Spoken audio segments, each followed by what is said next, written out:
First of all, we come into chapter 1 and there's a famine. Verse 1 and 2. Now it came to pass in the days when the judges ruled that there was a famine in the land, and a certain man of Bethlehem, Judah, went to sojourn in the country of Moab, he and his wife and his 2 sons. And the name of the man was Elimelech, and the name of his wife Naomi, and the name of his 2 sons Mahlon and Chilion. Ephrathites of Bethlehem, Judah. And they came into the country of Moab and continued there. Well, something's going to happen here, and it's going to be some deaths in verses 3 through 5. And try to put yourself in this situation. And Elimelech, Naomi's husband, died, and she was left, and her 2 sons. And they took them wives of the women of Moab. The name of the one was Orpah, and the name of the other Ruth. And they dwelled there about 10 years. Mahlon and Chilion died also, both of them. And the woman was left of her 2 sons and her husband. So she loses her husband. Then in the process of time, short period of time, she loses her 2 sons. So Naomi makes a decision. She arose, verse 6 through verse 8, chapter 1, she arose with her daughters-in-law that she might return from the country of Moab, for she had heard in the country of Moab how that the Lord had visited his people in giving them bread. Wherefore she went forth out of the place where she was, and her 2 daughters-in-law with her. They went on the way to return to the land of Judah. And Naomi said unto her 2 daughters-in-law, Go, return each to her mother's house. The Lord deal kindly with you, as ye have dealt with the dead and with me. So she's going back home. The famine's over, okay? So, but it's you could make a case that they probably shouldn't have left in the first place. There was famine, but things didn't go too well. Okay, once they left, neither. So they would, had they stayed, they would have been, of course, a little hungry physically. But in leaving, it certainly wasn't a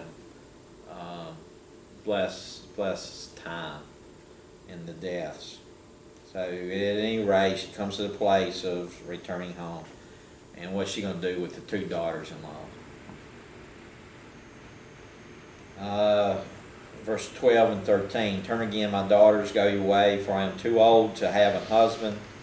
If I should say I have hope, if I should have an husband also tonight, and should also bear sons, would ye tarry for them till they were grown?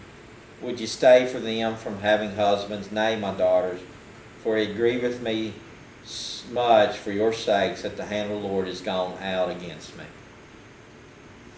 God's against me. So he tells them.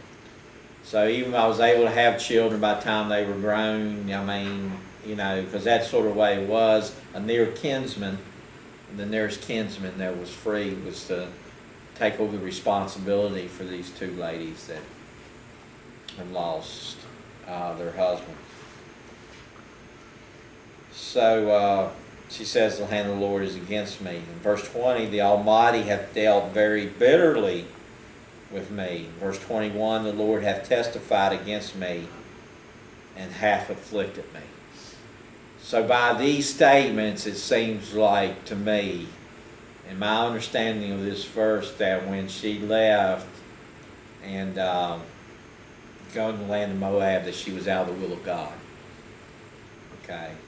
Because for some reason, she, of course, here's a woman's dealing with her emotions and these losses too, and we can get down and feel like, you know, God's really giving it to me. What's going on here? But, you know, they seem to make reference that, so she was out of the will of God. And being out of the will of God, these things began to take place. But we also know that just because you go through a time of trouble doesn't mean that you're out of the will of God. You may be right in the smack in the middle of where you need to be in the will of God. So we have to be careful of that as well. But different people in the Bible felt this way, that all was against them, that things just wasn't going to work out. Verse 16 and 17, Ruth said, "Entreat me." So here's Naomi, here's the daughter-in-law now, comes in. Ruth said, "Entreat me not to leave thee, or to return from following after thee, for whither thou goest I will go, and where thou lodgest I will lodge. Thy people shall be my people, and thy God my God. Where thou diest will I die, and there will I be buried. The Lord do so to me, and more also, if aught but death part thee and me." So she definitely had a great relationship with her mother-in-law. She's saying, "I'm with you all the way. I'm not leaving." Verse 19 through 22. So they too went until they came to Bethlehem. And it came to pass when they were come to Bethlehem that all the city was moved about them. And they said, "Is this Naomi?" And she said unto them, "Call me not Naomi, call me Mara. For the Almighty hath dealt very bitterly with me. I went out full, and the Lord hath brought me home again empty. Why then call ye me Naomi, seeing the Lord hath testified against me, and the Almighty hath afflicted me?" So Naomi returned, and Ruth the Moabitess, her daughter-in-law, with her, which returned out of the country of Moab. And they came to Bethlehem in the beginning of barley harvest. So one daughter-in-law returns with her. She's called Ruth. God's going to use Ruth in a powerful way.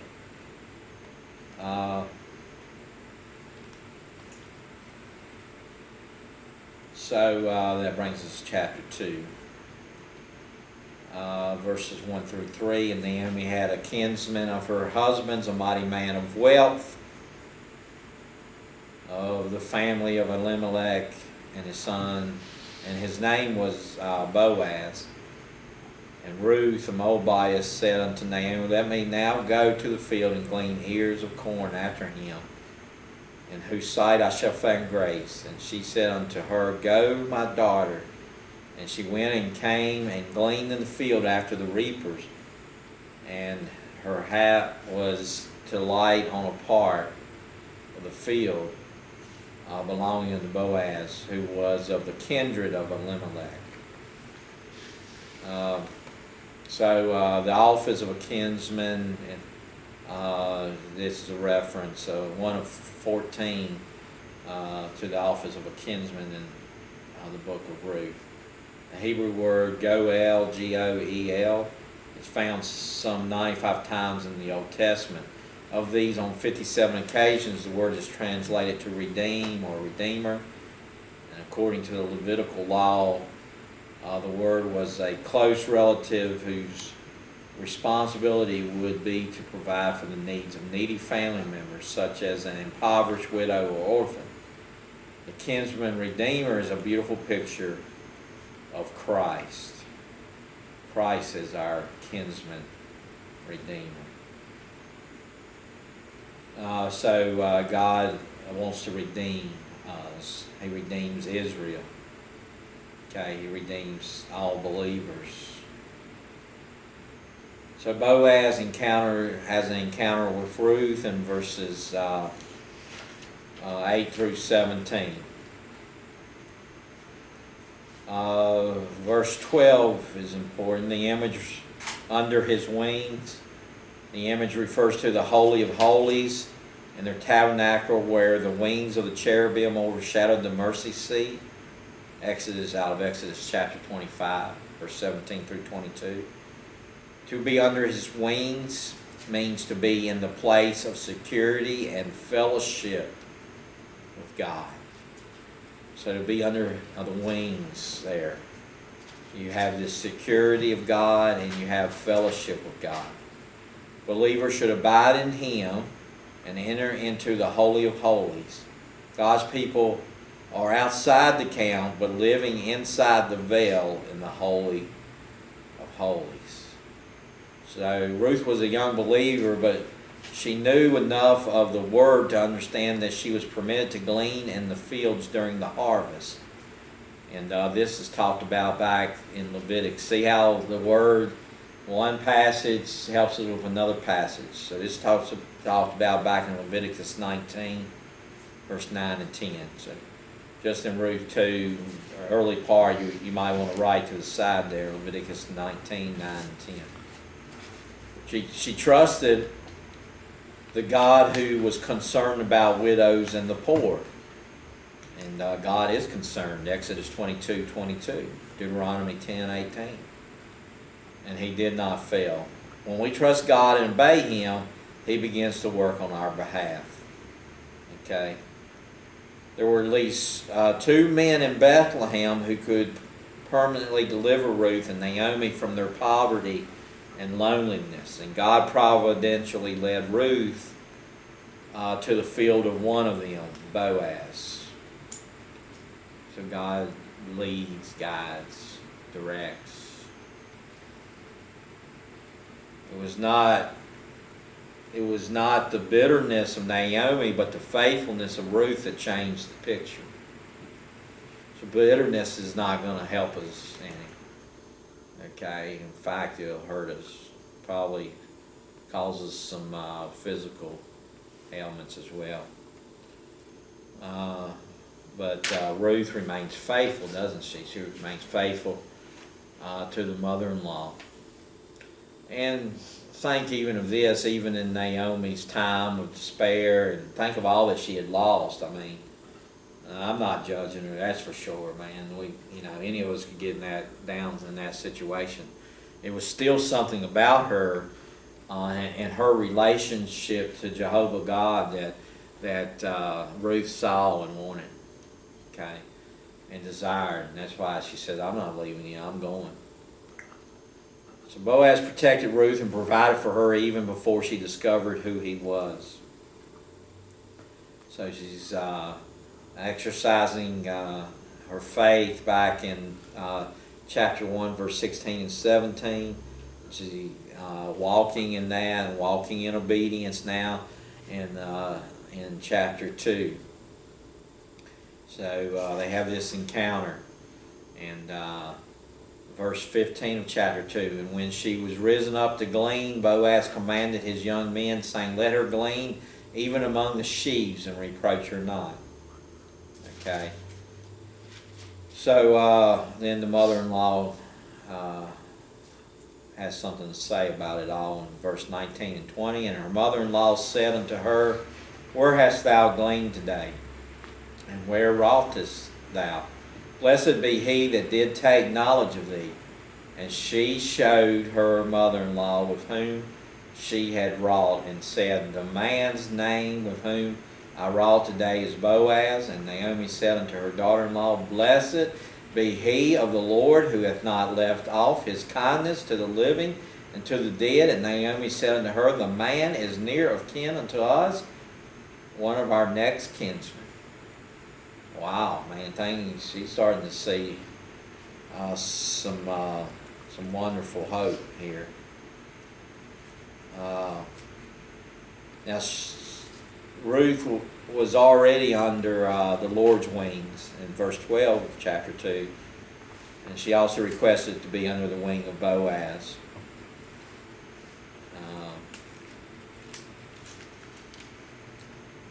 And he was happy to comply.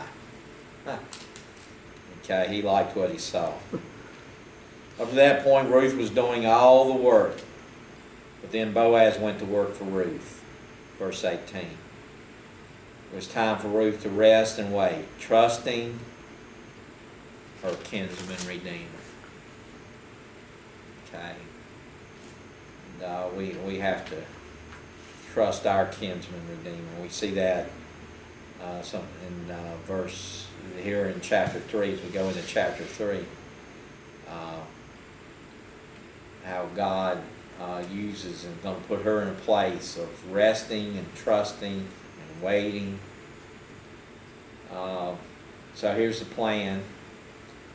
Verses 1 through 4 of chapter 3. Naomi, her mother-in-law, said unto her, My daughter, shall I not seek rest for thee, that it may be well with thee? And now is not Boaz of our kindred, with whose maidens thou wast. Behold, he winnoweth barley tonight in the threshing floor. Wash thyself therefore, and anoint thee, and put thy raiment upon thee, and get thee down to the floor.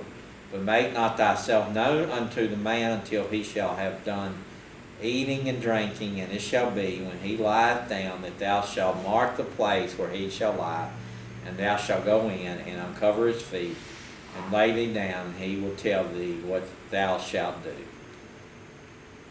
Okay. When we think about the shoe exchange as one of three methods used to ratify a covenant in the Old Testament, the other two are the blood covenant and the salt covenant. Okay. Now back in Genesis 15, 7 through 18, the blood covenant. And God, and he said unto him, Take me an heifer of 3 years old, and a she-goat of 3 years old, and a ram of 3 years old, and a turtle dove, and a young pigeon. And he took unto him all these, and divided them in the midst, and laid each piece one against another, but the birds divided he not. And so you have the blood covenant, and then the salt covenant.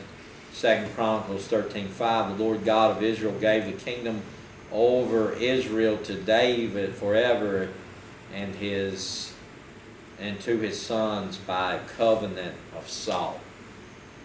By a covenant of salt. Okay. So, commitment. Somebody had asked me one time about doing the salt covenant. You ever participated in that, brother? Okay. So I did some research on it. I didn't have a real problem with that. But that person's friend,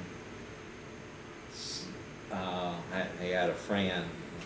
I was talking to him about it because I knew in his past history he had participated. That he had been seen that, involved in that. And he said, well, if you do it, I'm not going to participate. So, I didn't really pursue it anymore.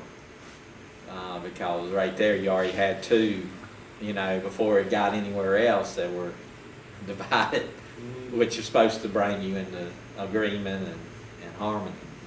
Just left it there. So you have a proposal, chapter 3, verse 6, and then verse 8 through 9. She went down unto the floor and did eat according to all that her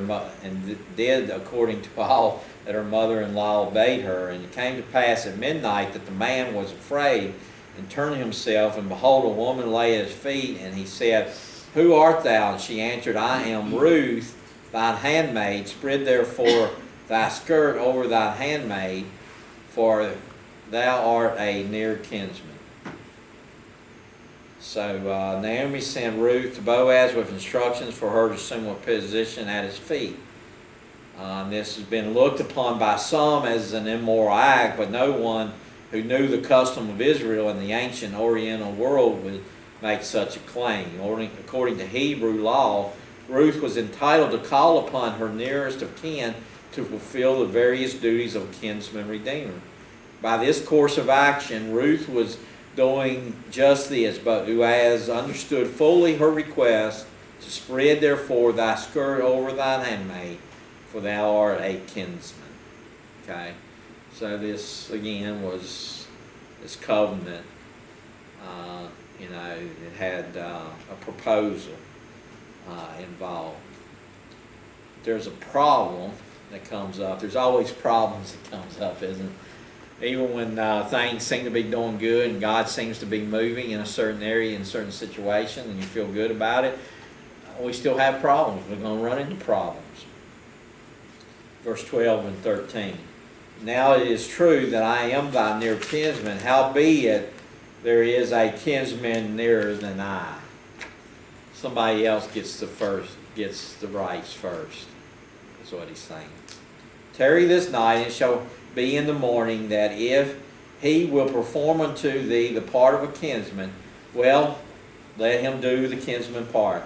But if he will not do the part of a kinsman to thee, then will I do the part of a kinsman to thee. As the Lord liveth, lie down till the morning. Well, they probably didn't get much sleep. Okay. And probably it's love at first sight here. And Boaz, he knows what he wants, but sometimes you got to wait. Verse 16 and verse 18 of chapter 3. And when she came to her mother-in-law, she said, Who art thou, my daughter? She told her all that the man had done to her. Verse 18, then said she, Sit still, my daughter, until thou know how the matter will fall. For the man will not be in rest until he have finished the thing this day. So she's a wise mother-in-law in this area, isn't she? Knows a little bit about men. Knows, what's going on in his mind and what is going on in his heart. Now, this thing, Ruth listened to instruction. Back to Ruth, thinking about Ruth. She obeyed. She believed what her Redeemer said, and she received his gifts and waited in patience for him to do the rest. All this you see in chapter 3. And that's our relationship with our kinsman Redeemer, the Lord Jesus Christ. And when we're at the feet of our Redeemer, we have nothing to fear. Even if we're in a state or place of having to wait on him. Well, the rights of the kinsman, chapter 4. And then when Boaz up to the gate and sat him down there, and behold, the kinsman of whom Boaz spake came by, unto whom he said, Ho, such a one, turn aside, sit down here. And he turned aside and sat down, and he took 10 men of the elders of the city, and said, Sit ye down here. And they sat down, and he said unto the kinsman, Naomi, that is come again out of the country of Moab, selleth a parcel of land, which was our brother Elimelech's, and I thought to advertise thee, saying, Buy it before the inhabitants and before the elders of my people. If thou wilt redeem it, redeem it. But if thou wilt not redeem it, then tell me, that I may know, for there is none to redeem it beside thee, and I am after thee. And he said, I will redeem it. Wow, man, his heart had to drop. So this guy says, I'll do it. Then said Boaz, What day thou buyest the field of the land of Naomi, thou must buy it also of Ruth, the Moabitess, the wife of the dead, to raise up the name of the dead upon his inheritance. And the kinsman said, verse 6, said, I cannot redeem it for myself, lest I mar my own inheritance. Redeem thou my right to thyself, for I cannot redeem it.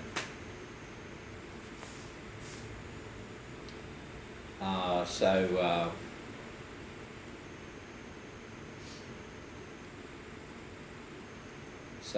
he backs out. I think Boaz is pretty happy. You have the shoe covenant, or the shoe ratification at this point. Chapter 4, verse 7 and 8, and verse 11. And we have the ratification of the blood, or the blood covenant, the ratification of the salt covenant. But here we have the ratification of the shoe covenant take place, chapter 4. So Boaz, verse 13, 16, and especially verse 13. So Boaz took Ruth, and she was his wife. And when he went in unto her, the Lord gave her conception, and she bare a son. So again, God is moving. God brings, allows her to conceive right off the bat. And you've heard of people conceiving on their honeymoon. And maybe some people say, oh yeah, right, yeah, in today's day and time. But it happens, and it happened here. And the women who, her neighbors gave it a name, saying, there is a son born to Naomi, and they called his name Obed. He is the father of Jesse, the father of David. Wow. Coming out of dark times, God still has a light shining somewhere. Now God gave Boaz and Ruth a son named Obed.